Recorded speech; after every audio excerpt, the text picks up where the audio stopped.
Okie dokie, ho ho! Let's go! Hey guys, it's Retrohead here, welcome back to another video. Today is a really exciting day as I'm off to Last Level Games in Norwich and I always manage to pick up some awesome bits to add to the collection. Last Level Games is an absolutely amazing shop and one that if you haven't been, I'd definitely recommend visiting. But yeah, like I say, in this video I'm off to Last Level Games and I've got some really cool bits and pieces. So without further ado, let's go!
So I'm back from Last Level Games. If you're not familiar with the channel, my dad also collects games, but he collects exclusively for Sega.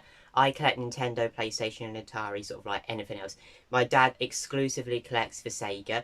So he bought a Sega Saturn game, and that's one of his favourites to add to his collection. And that is Sega Ages Volume 1. This is in really nice condition with the manual. And there was a really particular reason why he wanted Volume 1 of Sega Ages. And that is because he's really wanted Outrun on the Mega Drive for ages. But that is like a £70–80 game box with a manual now. And this disc does have Outrun on it. And obviously it'll play fine on the Saturn because it's a more powerful console than the Mega Drive. And yeah, he just really wanted to play Outrun. And with this disc, he'll get to play Afterburner, Space Harrier and Outrun as well for a much cheaper price.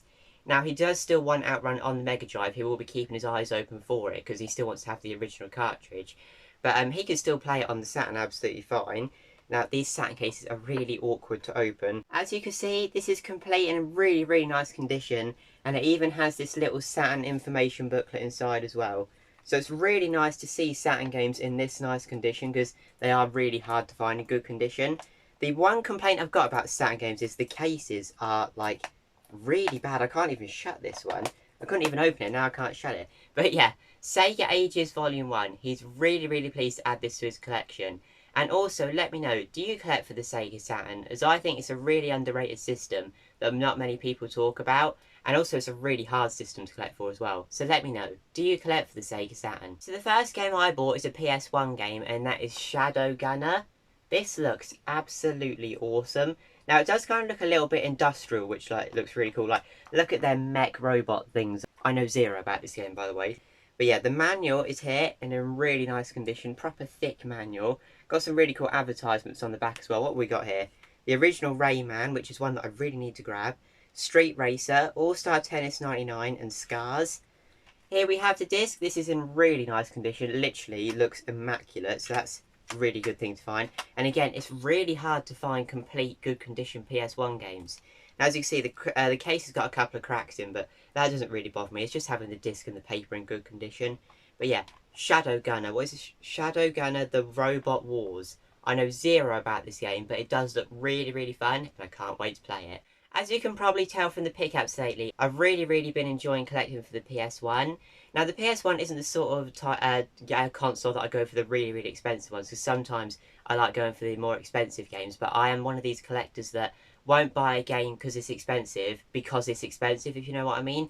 I will buy a cheap game if it looks fun, and I'll buy an expensive game if it looks fun, you know, if I can at the time. And the PS1 is a great retro console to do that for, because there is just so many cheap but fun PS1 games. I think it's an absolutely great system to collect for. So as you probably know by now, I'm going for the full GameCube PAL set, and I cannot believe I didn't have Harry Potter and the Chamber of Secrets.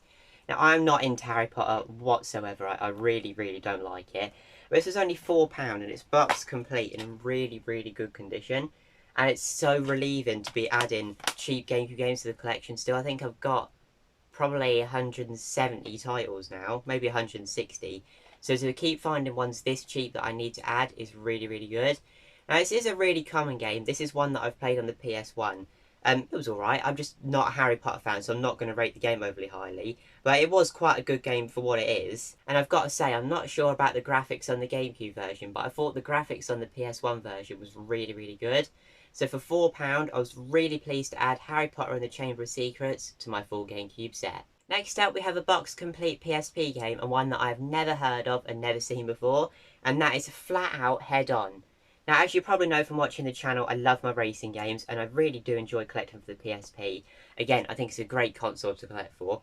And this is in really nice condition, only £6, which I thought was a really nice price. And this just looks like a really crazy, like, carnage. It looks absolutely great on the back, boasting the most four-wheeled mayhem ever seen on PSP, with 9 different game modes, including 36 carnage challenges, full career championship, destruction derbies, multiplayer racing mode, and bone crushing ragdoll stunt mode. This looks absolutely mental, and one that I'm really looking forward to trying out on the PSP. This looks really, really cool, and I'm really looking forward to giving this a go. And for only £6, it was definitely coming home with me. Next up, and the final pickup before I show you my GameCube full set and like give you a little update on it, this is another GameCube game, and that is Tom Clancy's Splinter Cell. Now, I'll let you into a little secret. Shooting games are my sort of thing. I've said that before. But I have never, ever played a Tom Clancy game. So I have no idea. I wouldn't be able to tell you anything about this game. They're just not my sort of games. I've never played it. But this is in really nice condition. Yeah, like I say, I just don't know what to say about it. I've never played it. I'll read you a little bit on the back about this one. Your name is Sam Fisher, and you are the best field operative for the secret NSA sub-agency. Sent to execute desperate missions, you're the last resort of your government. Should you be captured or killed, all knowledge of your existence will be denied. You are a Splinter Cell. So yeah, I literally know nothing about this. But from the back, looking at the in-game pictures, the graphics look absolutely great. So this might be one that I have to try out. Even though I'm not into shooting games, I probably still will try out this one. Let me know if you play the Tom Clancy games and which one is your favourite in the comments down below. So yeah, as promised, let's see how the GameCube set is going on. So here is my GameCube collection here. Now, I don't actually advertise my games, I just have them in the order that I like to have them. So they are probably for like other people watching in a weird order, but they're just in the order that I like. So up here I have me accessories in the box. None of my systems are here just because they won't fit on this shelf. And this is a Nintendo GameCube TV. So it's basically a DVD about the games coming out that month for GameCube magazine. But I just wanted to give you an update on how the set's going on. So we have the Mario games, missing a couple of the Mario parties, which I would like to get in the bigger boxes at some point. Both the Donkey Kongs I've got. Wario World is a great game, by the way. Pikmin 1 and 2, they're done. And then we have some other games here. Eternal Darkness is a great one. I'm not hugely into horror, but that game is amazing. Hit and Run, obviously, is going to be great as well. Sonic Mega Collection, that's a great disc to have, as well as Sonic Gems Collection. Tetris Worlds is awesome. Now we have the Star Wars games on the right there. I'm not hugely into Star Wars, but they are good games. Micro Machines. Lost Kingdoms is a bit of a hidden gem, I think. And also we have Starsky and Hutch, which I really enjoyed. Moving on down, we have some other good titles here. So Aggressive Inline sort of rivaled Tony Hawk, but let's face it, didn't really rival at all. Taz Wanted, Polar Express, Godzilla Destroy All Monsters, that's fun.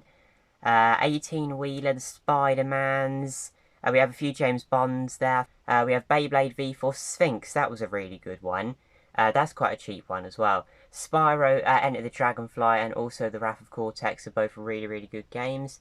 Ice Age 2, that was alright when I played it. Quite surprisingly alright, to be fair. Then we have the Tom Clancy game that I just showed you, and the Need for Speed's on the right. Obviously, Need for Speed is going to be incredible. Moving down, we have MX Superfly, quite a recent buy. Super Buster Move is a great game. SSX, obviously going to be amazing. But not many people talk about Dark Summit. That is an awesome, awesome game, I think. Tony Hawk's 3 and 4, obviously awesome. That one that you can hardly see because of the colour, that's Jeremy McGrath Supercross. And we have the X-Men games, they're not too bad. Medal of Honors, they're alright as well. This is a really good game. Looney Tunes, back in action. I paid £6 for that from CEX, so I got no idea what the price is now. But yeah, that's an awesome game. Serious Sam, and then we have the start of the sports games. I really love F1. I wish there was more F1 games on the GameCube. And then obviously go for the full set, you're going to have a lot of titles like this. So we have nearly all the FIFAs. I think all I need now is, because there's also one of the FIFAs up there. I didn't actually realise that. One of the FIFAs is there on the right. But that's a little bit weird, but yeah. I think I got all the FIFAs apart from FIFA Street 2 now. Which is one that I would like to grab at some point. Then on the right there, we have the Tiger Woods games, Madden, NBA, and then this is a really good one to finish off, NBA Courtside 2002, which weirdly enough is a GameCube exclusive. But yeah, that is the GameCube full set update. I just like to update you every now and again. I hadn't done it for ages. So yeah, now let's go back to the video. So yeah, that was my GameCube collection. One of my most favourite consoles to collect for, and one that I think is probably one of my best collections that I've got in my collection. Thank you for watching this video. If you did enjoy, please leave a like and please subscribe, and I'll see you in the next one. Bye!